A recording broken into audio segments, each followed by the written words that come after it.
Hello guys, welcome back to Epikaswani. Ni siku poa sana hapa hivi. So today tunaendelea tuliachia about academic writing na leo tunaenda lab.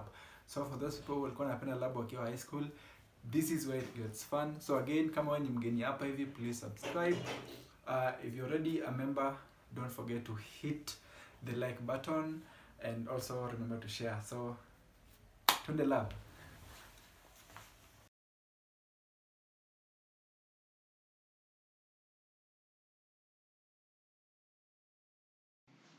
So the first thing we are going to learn today is I'm going to just run you through the Office Word software that you use to do academic writing. So I'm just going to launch it. I have them pinned in my taskbar because I use them often. So you can see pretty much every software that I use often. You have PowerPoint, you have Excel, and my browsers.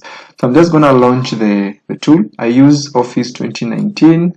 So in case you're using older versions, there might be slight differences. Let me just mention that when you buy the software, the default setting that I've seen in most of their software is that they have set to Calibri and then size 11. So in academic writing, we use Times New Roman and font size 12. We also use double spacing. By default, the software comes with a spacing of I think 1.5. Yeah, so you need to change them to reflect the academic writing styles.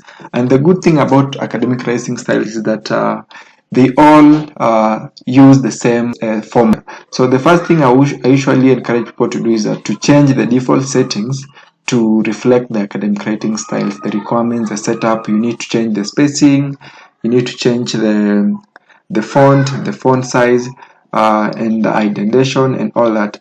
So to do that, I usually just if you go to your software, if you haven't changed this yet, it might just be written normal. I've changed mine so that that's why you're seeing it's Aswani. I've already modified it to the required formats. So we just right click on this normal. It might be written normal in your case, and then click modify. So here you will select Times New Roman, and then you'll also change this to size 12. Mine is already set to 12, and you can see this menu here. It's the justification menu. So in English speaking world, we use the right justification, the left justification, that is because we write from the left towards the right. So you can just leave it that way because I'm sure it is justified to the left. So here we can change the spacing between these three buttons. They represent spacing. You can see this one, lines are closely packed together, and this little further apart, and then the widest. So this is single spacing, this is 1.5, and this is double spacing. So we need to select this. Here we need to select this because this represents the spacing between paragraphs. So usually in academic writing, we don't need spaces between paragraphs. So we're gonna just click here. You can see the arrows, they mean that the paragraphs are, together. There are no extra spaces between paragraphs. So you select that. And then down here you have two options. You have only in this document, and you also have new documents based on this template. So you want to select this option, new documents based on this template, because if you select the first option, it only means that the settings will only be applied to the current document alone, and we want the settings to be maintained across every document that we write using this software. So you're gonna click new documents based on this template and click OK. So once you have that, you will realize even if you close the software and you launch it back again, the settings will be to the required format, which is Times New Roman, size is 12. Yeah, so I'm just gonna also talk about the menu ribbon. This is the menu ribbon. There are a lot of things up here. So if you want to insert anything, if you want to change the design, the layout and stuff, but maybe just to talk about the layout, the margins we usually use is normal. That is 1 inch across the top, bottom, right and left. Again, this I think it should be normal. It should be the default for Microsoft Office Word, so you don't need to change that. But just to emphasize, you need to make sure that your margins are set to 1 inch all across. So the margins basically is the spacing, when you start typing a word, like the quick brown fox jumps over the very lazy dog. Yeah, if you type, you realize that the word, it did not start typing from here. So these are the margins. Again, you can see they are spacing. There is a space between the top of the page and where the first line comes. So this again is what we call the margin. So you leave 1 inch margin across. So that is what you need to be using. But again, this no need to change this, because I am sure if you haven't changed, it should be normal. So the orientation, again, we use normal, the portrait, so no need to change that. So no need to go to all of these things. I'll just talk about probably home. So this is where you can do your settings. This means to boldface, italicize, underline, but you're not using underline anywhere, but we might use italicize and bold for probably titles. And if you want to, if you are quoting a book or an article, you might be using italic font. This is where you change your size of the letters, but again, here we don't need to change that because we are supposed to use 12. So, and then this section here represent the paragraph setup menu. So we have a small down menu arrow here representing more settings, because they couldn't fit all of those settings into this space, so they put more here. So, but let me just talk first about the options that are here. So if you want to center something, just you can highlight all of it, or just bring your cursor anywhere to that line, and then you click here, so it centers it. Or the keyboard shortcut for that is Control E, if you want to do that, but there's no need. Or titles will have to be centered. That's where that option will come in handy. We don't really use these two because the majority of time you'll be using this and this, so there's no point of talking about these two. Yeah, so this A to Z is a sorting. So if you had let me just sort of create many lines out of this. So if you wanted to sort this from A to Z, just use the sorting tool. Just click here and then you click sort by text. You can sort by date, number, or text. So you sort by date and click OK. So it will automatically rearrange alphabetically. So again, this comes in handy when you are doing your references, because the references have to be arranged alphabetically. Yeah, so more options are down here. You can see indentation. In academic writing, we only indent the first line of every paragraph. So you will be using first line option, and you will also be just indenting by 0.5 inches. That is the default tab key. If you just click the tab key, it automatically indents the line by half an inch, but you need to check so that it's 0.5, because if you have a different setting, you'll be breaking the rules of academic writing. So again, spacing here, line spacing is double. We already did that in the default setting. So again, after making these changes, you can just set as default. The reason why I don't like setting this as default is because the software, whenever you click the enter key, whenever you click let me just go back to whenever I click the enter key on the keyboard, the system automatically understands that I'm creating a new paragraph. So if I select the indentation option to 0.5 by default, first line by default, it will also indent titles, and we don't want to indent titles. So I always leave that so that I can just manually indent every paragraph after I've finished doing my work. So that is pretty much everything you need to know about the Microsoft Office Word software. Let me see if there's anything here that I've left behind. So again, alignment, we use left. Yeah. So these other options are not really important to academic writing, just leave them the way they are. So let us go to references.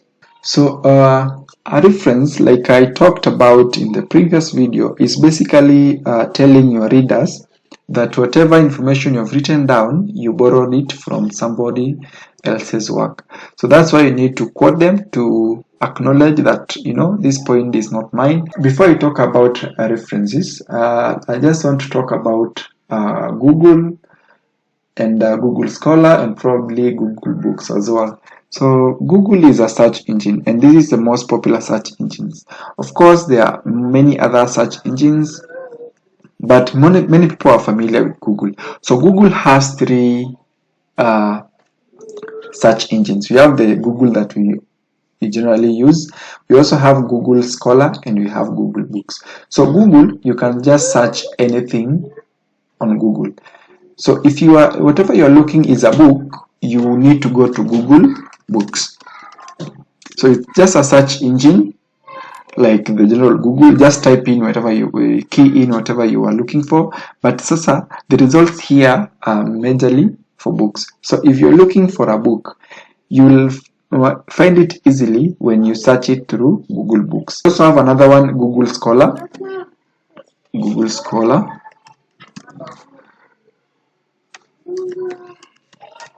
So Google Scholar is also another search engine by Google.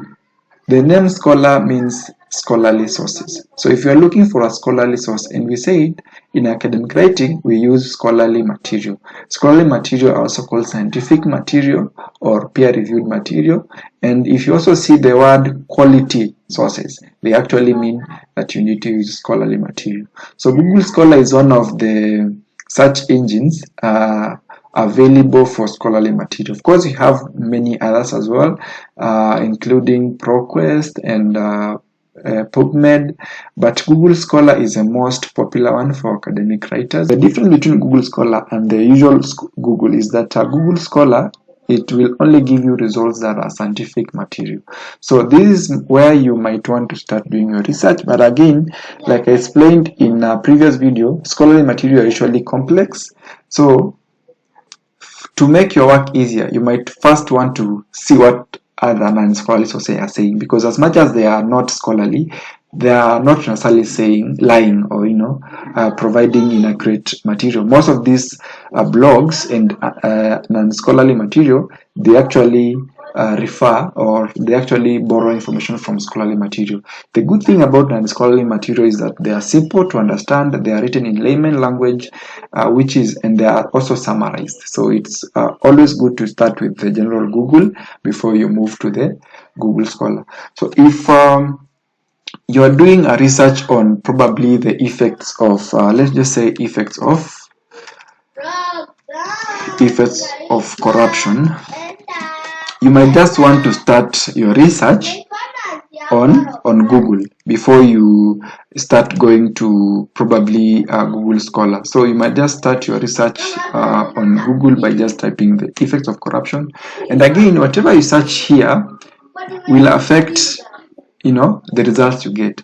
So it's not good to put in a lot of wording. You need to break your question into something that Google can easily understand, because Google uses an algorithm system to give you results. So if you're searching the word effects of corruption, it will most likely give you results that or documents that have more of the word effects, more of the word of, and more of the word corruption. It doesn't mean that the first result is actually the most correct answer. You just need to scroll through and pay attention to the sources. Okay, so like this one is from www.unodc.org. So this most likely is a credible source because it's a UN source. You can see this one is idachopen.com. This is a commercial website, so you might want to avoid it for some reason. The same reasons that I explained. Tamimi.com, investopedia.com, researchgate.net. This is a quality source. So you can scroll through and look at who is actually publishing this material before you decide on which one you're going to use. So the first option that Google will give you most likely is either the result that contains more of the words that you've keyed in, to result that you visited recently. So Google, if you have logged in, it will most likely record your browsing activity. So if today I open this, tomorrow when I come to search, it will give me this. It will give this as the first option because this is what I opened recently. So that's how Google gives you answers. So don't always go for the first one. Just scroll through, look at who is the authors or the source, and select based on that. So maybe you want to use this. I like opening a new tab so that I can continue, opening more. So I can go to this ResearchGate. This is also good. You just open several of them. This is also a reputable source. It's an online library, willy.com. It's also a scholarly source. So you can just open these three and read through.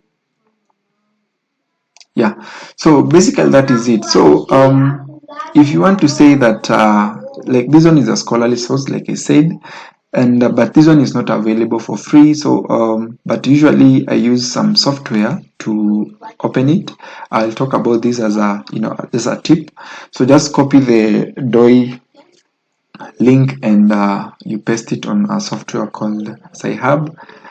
It will actually open the document for you instead of buying it. Yes, so we have the causes and effects of corruption, what has passed, decades empirical research taught us, a survey. So again, you focus on the title. So if the title contains the word effects of corruption, most likely the document is likely to give you what you're looking for. So if you see the title is not giving you what you're looking for by just looking at the title, you need to decide very fast that this is not a useful source. Drop it, look for something else. So you can just scroll through. You can see causes of corruption. So you might want to talk about that. You can just scroll through and look for the word effects of corruption. To make your search easier, you can just find the word effects. So you can just Control F on your keyboard and type in effects. It will highlight where the word effect is appearing in the document. So again, if you are searching for effects of corruption and you search the word effects here and effect doesn't appear to be in the document, then most likely that document is not useful.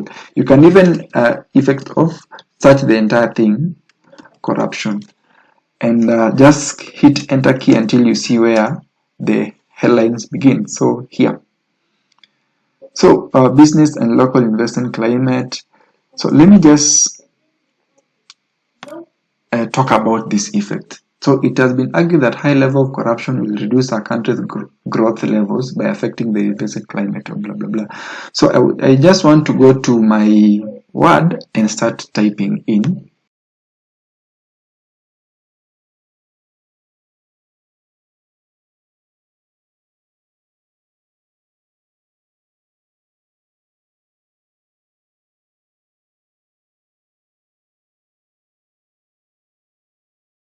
So I want to go back and check the name of the author so that I can reference them. Let's just go back to our document, get the point straight. It affects investment climate. So I would just want to get the authors. So because these are scholarly material, I can get it on Google Scholar. So I just copy the title and paste it on Google Scholar. Click search, so I'll find it. So you can confirm it's demand, that is the authors and Tosato or something. So you can just come here and confirm that it's written by Demand and Tosato. Again, here in academic writing, they only use the surnames. So you can see even in Google Scholar, the first names are usually just initials, So you need to click this key tab here. This is the citation tab. So once you click it, it will generate for you different citations.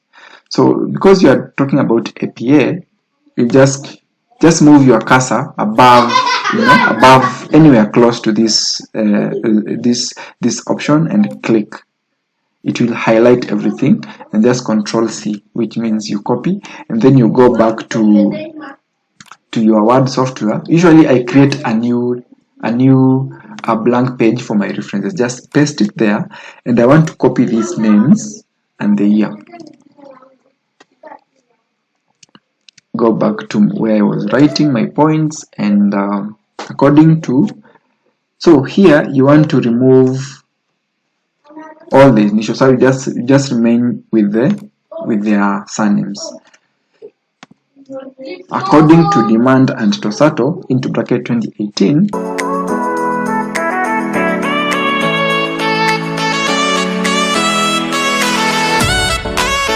you can go ahead and explain it in the way you understand. You might even continue saying it reduces investor confidence, and just continue building that point. And you can continue borrowing ideas from that document, or you might as well use other sources. So that's basically what happens. So let me just go and look at another source. Maybe in my head I know corruption causes poverty, so I just want to look for an article that links corruption and poverty. So I'll just type in corruption and poverty. Corruption and Poverty, a review of recent literature. So you can see this document was published in 2003. This was in 2009. This was 2014. We have some settings here that allows us to customize the year. Like if you want an article written from 2010 to 2020, just come here and say from 2010.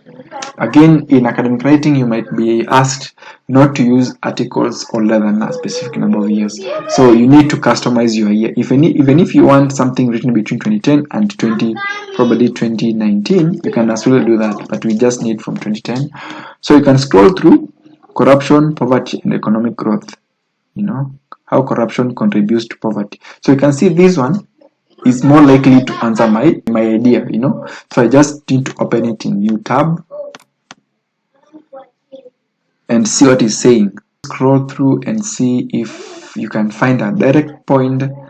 Yeah, here again there's literally a consensus. So there's a widespread passion among state people and developed countries, blah blah. So there's really a lot of things here, but the basic thing is that this article is claiming corruption is causing poverty. So again, we are picking this. So just click the citation tool. I'll pick APA because I'm doing APA right now. Control C, which is control copy. Go to my reference page and I'll paste it there. And I'll again take the name and control copy and the surname and the year. You can just cram the surname, but usually some of these names, if you find Russian names, Chinese names, it's really hard for you to cram them. So usually I just copy, but I make sure I delete all other initials because you don't need the surname alone. So if you can just cram the surname, Aina, fine. But if you feel it's hard for you to cram the surname, it is always good to just copy. But again, if you copy, don't forget to delete the O, because you don't need the initials within the text. So let us just go and put that point down.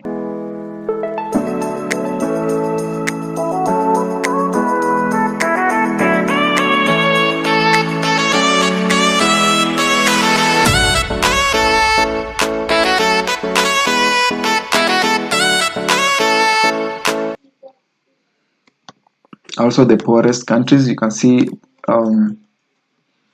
the change that the software is recommending, which is okay. So you can see here, in this case, I cited them at the beginning of the sentence according to demand and Tosato. So by this point, I haven't said what these two people said, So I introduced them first before I say what they said, okay? In the second case, I first said what said, and then I told the readers that the point you just read is actually from Aina 2014. So there are two different ways you can do citations. You can put it at the end of the sentence or at the beginning of the sentence. And at the beginning you can use according to blah blah blah, as so and so say in the article, Aswani and so claim that corruption, blah blah blah. You can do it very well, but this at the end of the sentence is the most common style. So if you're not confident about using these other ones, so you need to use this. So you will develop your points as you go on. So let me just assume we have finished working. You're putting your points. So the last thing you need to do is to just do the formatting. So in the previous videos I talked about a cover page. So a cover page generally contains the title, name, institution, affiliated, and I'll also paste that there because I will be using it on the second page, and this need to be centered, so I can just click that. Tentatively I can just Control E as the shortcut for that, and then I just need to make sure that that information actually fits at the middle of the page, and push everything to the second page. So you can see I've created the first page here, which contains the title of the assignment, the name of the student, and the institution. So you will just leave this so the student will go and type in their names and their schools. So the second page is where you start writing your answer, and when you start writing your answer you also need to repeat the title again here. Okay, so in a typical assignment you could have started with an introduction, probably define what corruption is. And again, in your definition, you might want to quote credible organizations like Transparency International. Say, Transparency International defines corruption as ABCD. And then you need to put in your thesis statement. I'll talk about this later on in subsequent videos. So you need just to introduce the last sentence of your introduction. Usually is the thesis statement. It sets out your claim. In this case, an example would be, corruption has many effects, including economic development, poverty, and so on. Yeah, but you don't say and so on, put there something. I'm just saying and so on because I don't want to talk about everything. Yeah. So and then you will now talk about the first effect. You can create a headline for that. Just say economic development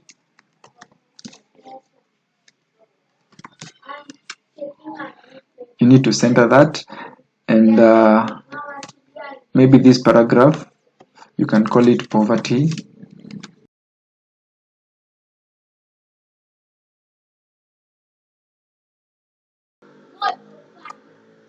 So again, the problem of using default, you setting identing the first line as a default, is that when you do that, so say for instance I wanted to create another headline here, you can see maybe the next point will be effects of health. Health, it already identified that headline, so you can say corruption also affects the health of a country. Build it up. So if you go and center this, you realize it's not actually centered, because besides being centered, it's also indented. So that's why I'm saying sometimes it's just good to do the indentations manually once you finish writing, because you might forget. You can see this one is not on the same level as this one, so you need to make sure before you center the title it is on the left margin so that you can just center it. Yeah, so once you finish, you need to have your conclusion where you restate your thesis and give a takeaway message. So titles are usually headlines are usually in bold, but I'll talk about levels of headlines as a new concept altogether, so don't worry about that. But these are level 1 headlines. So we have level 1, level 2, and level 3, but in most cases we just use level 1s and level 2s. So level 1s, all levels are usually in bold, but level 1's headlines are usually centered. But I'll talk about levels of headlines in a different video, because it's an important concept again. So, and your conclusion. So you can type in your conclusion and takeaway message. Again, the word conclusion is a headline, so it's also in bold, but note that we have not bold-faced the title. The title is not in bold-face because it's not part of our headlines. So, and then you need to have your references. The word references is also centered, not bold. And then we go to the page where we have our references. You can cut or copy, whichever is easier, whichever you like, and you paste them there. Once you paste them, you need to make sure they start on a fresh page. So you just push them to a fresh page, and you need to also highlight them and make sure they are arranged alphabetically. So you just click this citation, this sorting tab here, and make sure you're sorting via text, and in the ascending order. Then you click OK. There you have it. And then we talked about indenting the first line of every paragraph. So for you to indicate that this is a new paragraph, you need to indent every first line. However, for references, we use hanging indentation, and I think it's important for me to explain this, and it's a huge topic. Again, I'll do it in a subsequent video, but for now, just know after you have arranged the references alphabetically, you also need to indent them. But we have different options for indenting. We have first line and hanging. First line is for paragraphs, hanging is for references. So you select hanging, and then you have your document. You can save it. But before you get to this point, before you actually attach your references, there are other processes you can do. You need to check your grammar. So checking your grammar, you can either proofread or use a grammar correction tool like grammarly.com. So you just need to upload your document through Grammarly, check the mistakes, correct them before you actually attach your references. Again, you can go through, check the document through plagiarism detection software like Turnitin to also check plagiarism before you attach these references below here. So I've skipped those two steps, but I'll also do a video on how to check grammar using grammarly.com and how to check plagiarism using turnitin.com before you attach here. We also talked about a header and a footer. So in APA, we usually have a header. So a header contains the title. So what you do, you can insert, come to header, it will open the header just blank, and then you type, or you can just double click anywhere up here, and then you just paste your title. Then you can select all and shift F3. That is the shortcut for my shortcut for putting things in uppercase, selecting uppercase. So you can go back here and just do it manually, corruption, but the shortcut is shift F3. Once you have that, you need to now insert the page number. So page numbers are usually inserted in the header, as opposed to page numbers that we are used to being below here. So page numbers in APA are up here, and they are to the right. So you leave this to the left, the titles to the left, and the page number is to the right. So we need to insert page number, and then you select current position. I'm selecting current position because I want it to be inserted where I left my cursor moving, which is in this position. So insert page number, current position, and then select plain. We don't use these other formats, just select plain. And then you need to make sure that you push the page number to the other end, to the right margin. So you don't, usually I've seen people using spacebar to move it. That is the wrong way to do it. Just click tab twice, twice or once, depending on how long this title is. So just click tab key. Again, I'm emphasizing, you don't push it by using spacebar. No, you push it by using the tab key. You just tab once or twice depending on how long your title is. And again, in the header, if the title is too long, use a shortened version here. The essence is the title here should not take more than one line. Here we have no problem here, it can be as long as it wants, but again there are some rules for your title. It shouldn't be a paragraph. You can't have a paragraph as a title. So if your title is too long that it cannot fit here, you need to shorten it. There's no a formula for that. It's just upon you to see how you can shorten it and still maintain its meaning. So just use the shortened version of the title here. Make sure you put it into uppercase. You insert the page number again here.